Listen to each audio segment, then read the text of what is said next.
because my talk is by far the least steeped in theory, and probably, I suppose, the least scientifically grounded. The reason for that is because it's such a...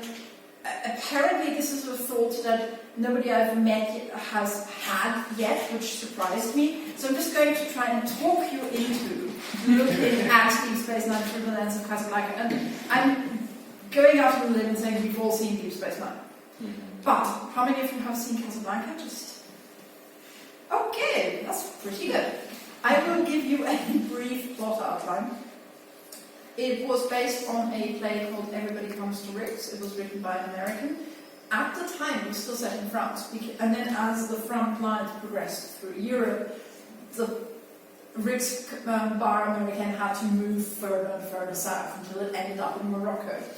Clearly, nobody involved in that movie had ever been in Morocco. It was shot in the Warner Brothers backlot. And I don't think Casablanca has ever seen this much fog, ever.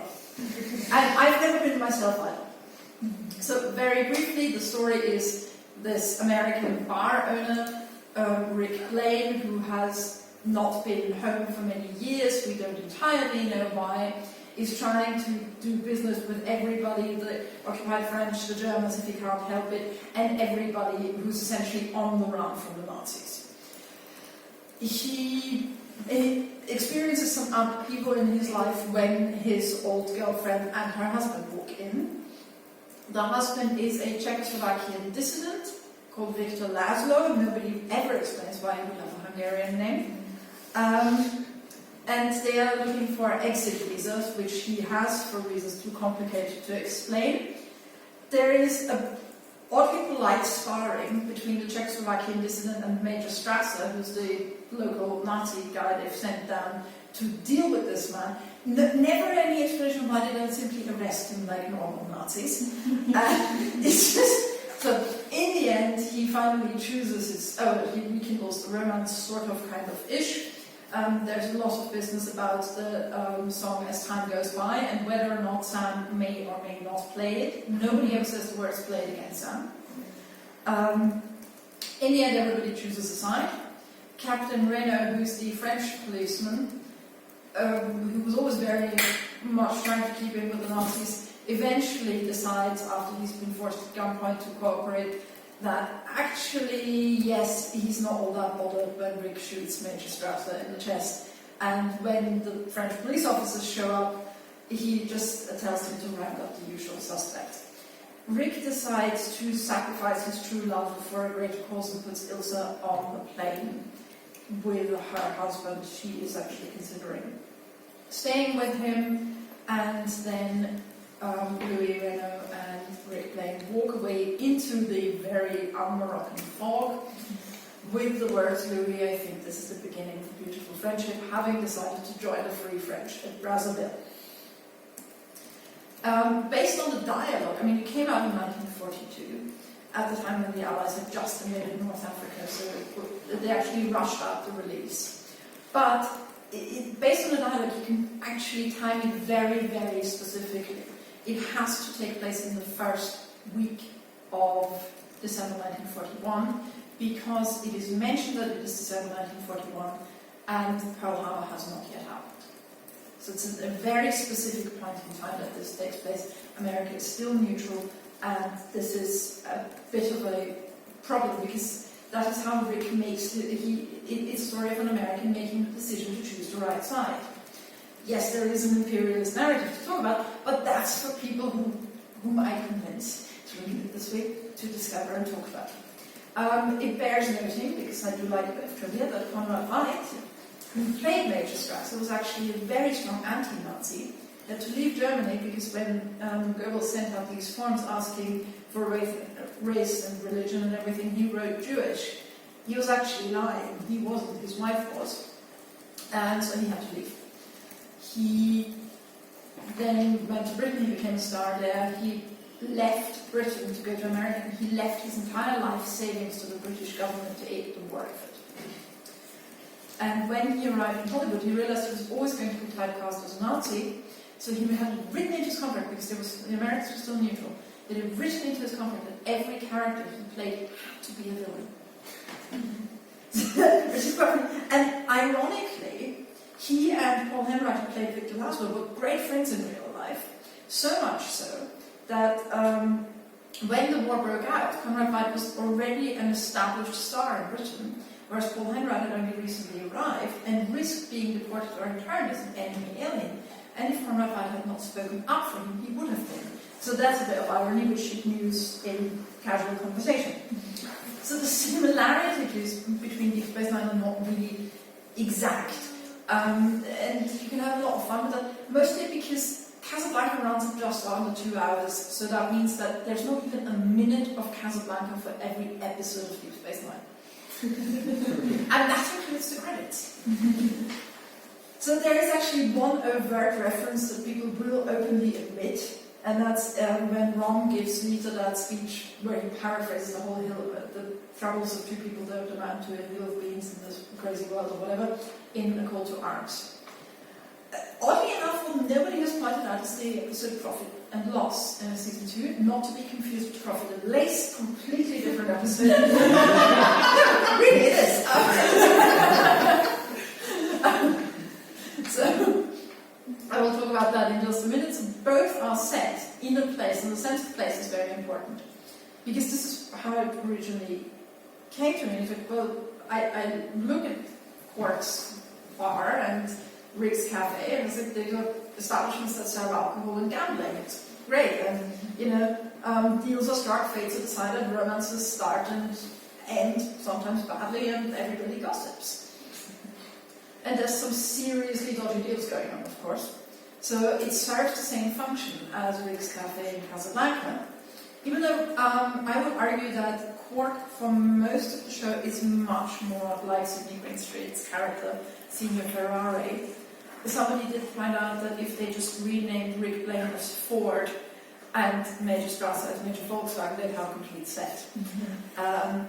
Because so Quark is quite a dodgy character, but in Profit and Loss, he really is Rick, which is not a role I would ordinarily give Quark. If you remember this episode, and if you don't, you're forgiven. Quark's old girlfriend shows up, she's Cardassian's. Anyone remember this episode? Okay. So she shows up, she is a political scientist, and this pleased me greatly that, first of all, the social sciences are still around in the 24th century. And secondly, as a political scientist, she's important enough to be a wanted woman. So obviously not obsolete. So she has these two students. Essentially, she's half Ilsa and half Victor Laszlo himself. The episode, the function of Reno and Strasser is, well, there's a function of Reno who does his duty trying to arrest this person, is partly served by Odo, partly by Garak. And I think in this episode, of course, in the end, it's Garak who stands there as Captain Reno, shooting the other Cardassian. He doesn't say round up the usual suspects, but he does walk off with Quark after Quark's girlfriend tells him, look, I have stuff to do. It's been nice, but really, I have to go. And he has this marvelous line saying, so all I have to do is wait until Cardassian becomes a free and democratic society? It's just wonderful delivery of that line. So, and as they wander off, you half expect one of them to say, I think this is the beginning of a beautiful friendship. Instead, what Garak says is, that's the thing about love nobody quite understands. And it's very interesting because I had never previously noticed how much Garak really does resemble Captain Reno, how much he resembles Paul Raines, but he really does. It's the mannerisms, the sly charm, not being good looking but very appealing at the same time, and the facial shape as well. So, however, generally, if you disregard the wanton abuse of sexual power, the person who is Captain Reno is really Odo. Odo, him of the divided loyalties, who, on the one hand, he works for the Cardassians, while he really feels like not quite a Bajoran, and then we think, well, it can't get any worse. Oh yes, it does get worse. He finds out who these people are, and they are awful. And he always looks for a low-conflict way to deal with all this. And eventually, both he and Captain Reno have to decide who they are, and they both show themselves to be inherently moral, even when their actions sometimes are not so moral.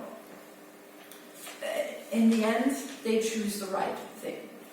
So this brings us back to the concept that was at length discussed, that the Star Trek universe is ultimately an American universe. I mean, we have the three main Earth characters are all English-speaking men. And I mean, with the exception of Captain Picard, who has to be the most English Frenchman in the history of anything ever, they're always Anglo-Saxon. I mean, Lorca, which is a Spanish name, appears to be sort of a Texan or something. Kentucky. Oh, Kentucky. Sorry, yes. Oh, sorry. Yes, of course you know. Yeah. Sorry. I mean, I have to say, I love Jason Isaacs. I would pay to watch this man read the phone book. But it's just like you friends. We're going to have a talk about antidote to Jason Isaacs. I'll explain later. Literally, it's going the dedication of my master's thesis, antidote to Jason Isaacs. Anyway, so when the series starts, we have Benjamin Sisko, and he is a recently bereaved widower, a single parent of a teenager who absolutely does not want to be here. Doesn't feel comfortable in befriending the locals, all these things. Then it doesn't help that it becomes a religious figure about half an hour into No, and isn't he is an American in a place where nobody, what you have to think about it, nobody actually lives there. It's not even home to the Bajorans. The Bajorans is a horrible place. Casablanca has inhabitants. They're in the background, and one of them speaks once. But yeah, so post-colonialism happens to other films. Anyway, so he grows in confidence and authority, but I would argue that he always remains aware of the fact that he is historically not part of his world and he's not part of the dominant narrative of his country and his world. And you think, well, maybe in the 21st century they've got evidence, but we know that Sisko personally hasn't, because of his dreams or possibly reality and Far Beyond the Stars, and also because he does not like to go into Vic Fontaine's establishment, because I wouldn't have been allowed there back in the day, which is kind of understandable, but at the same time, when you think about it, in the 24th century we're told there is no such thing as racism, and not in the way of there is no such thing as racism in 21st century America, but really there's no such thing as racism on Earth. That's roughly equivalent to a person saying, I'm not going to do Tudor reenactment because of the way women were treated in the 16th century. People do, but it could be seen as a wee bit of an overreaction. So it's also, I think, really the first time that this issue of race is properly brought up. So in spite of the passage of time, he still feels this sting of not being part of the dominant narrative. He also, I think, feels the sting very much that he feels to an extent abandoned by the Federation. He's been sent this far out. He's not truly in charge of this station ever. Everybody there has somehow divided loyalties. There's more than one power in charge. And as I said, nobody truly lives there. And when conflicts arise, he's usually told, stay out of it, which goes against the grain for him as an American, imperialist or not, and for him as a moral human being. And we don't know why Rick Blaine left the United States. There's the wonderful line where he says, did you run off with the church funds? Did you have an affair with the senator's wife? I like to think that you killed a man. And the answer is, I just think it's a combination of all three. But he also, Rick Blaine, we know he fought on the Republican side in the Spanish Civil War, and he ran guns to Ethiopia in the 1930s. So clearly this is a guy who likes the cause that may or may not be lost, but he likes a morally righteous cause. Sisko, I think, is the same, and they both struggle with the idea that their own home worlds are neutral when they shouldn't be. They will choose this place where they are essentially alone, abandoned by their own home country or home world, who choose to remain neutral, And they choose this place that is not home, and make it not only home, but make it the place where they make their stand. And I think that's relevant, whereas obviously there is an argument to be made that going to Brazzaville is not exactly the same as making a stand in Casablanca, but you know, we never actually see him go there. Speaking of resistances, there is of course the Marquis, and if there, I mean, that's a World War II French reference, whoever there was one. I don't think they use the Lorraine cross, but they might as well.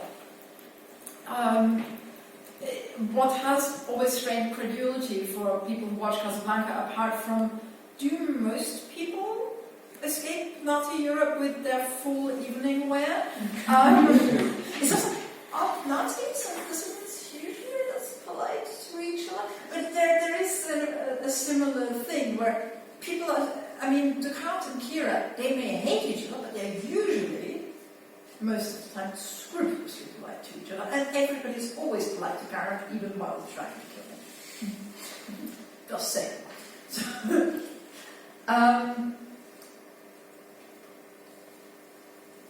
Yes, there's the resistance element, and really I think it's also about the sense of place. The sense of, you have all these people passing through. There is a sense of desperation. Last year, a BBC staff writer described Casablanca as the ultimate refugee. And it is. And when you think about there's refugees, there's opportunists, there's people attempting to be prophets, there's all sorts of people who come to Deep Space Nine. People were kind of worried about what stories can you tell on a static space station? And the answer is a lot. Because there are more stories than we ever saw. I happen to think that Casablanca is a good way to look at this, and it's just a useful lens. And I hope my talk has somewhat convinced you, and I hope that maybe somebody does some actual work into this, because it really is just a passing idea. And that's all I have to say.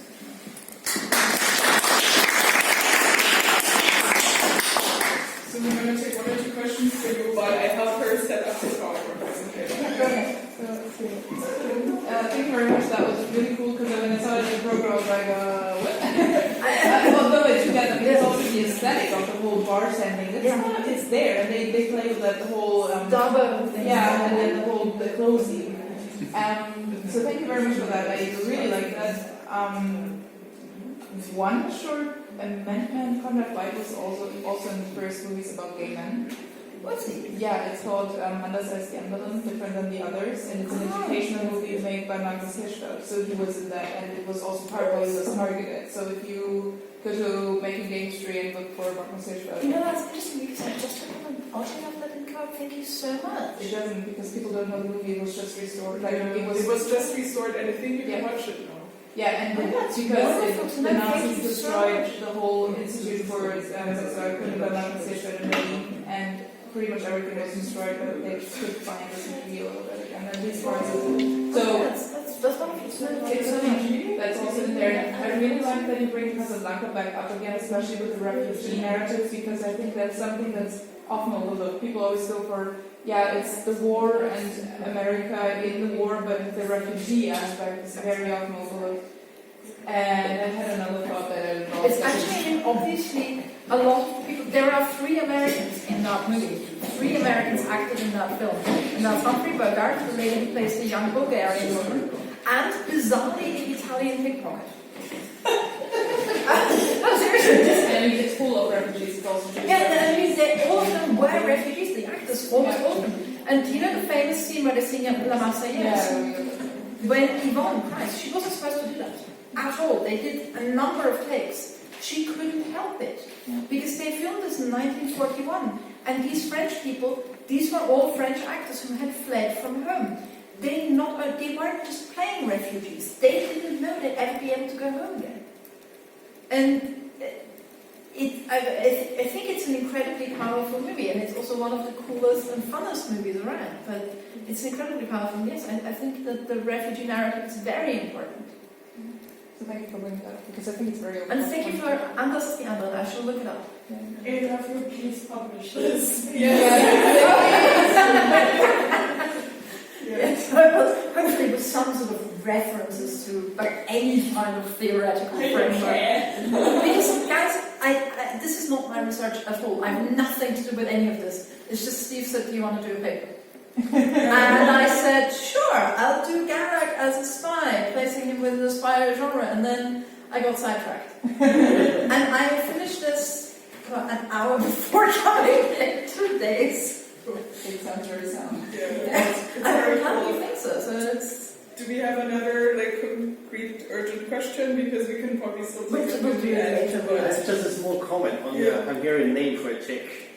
Yeah. Czechoslovakia, or well, now Slovakia has a Yeah. huge Hungarian minority. Okay. Well, standard European mix up after cutting up empires. So there's Okay. no need to explain the Hungarian name for a Czech person. Okay, because that was actually a question that has come up in my reading of it. Like, why is he? And I mean, of course, it would make sense that this is not the kind of thing you get wrong, considering the director was Hungarian. By the way, if anybody really wants an obscene amount of detail about Casablanca, sit next to me at dinner. Because I can tell you how many cigarettes each of the characters smokes. Yes.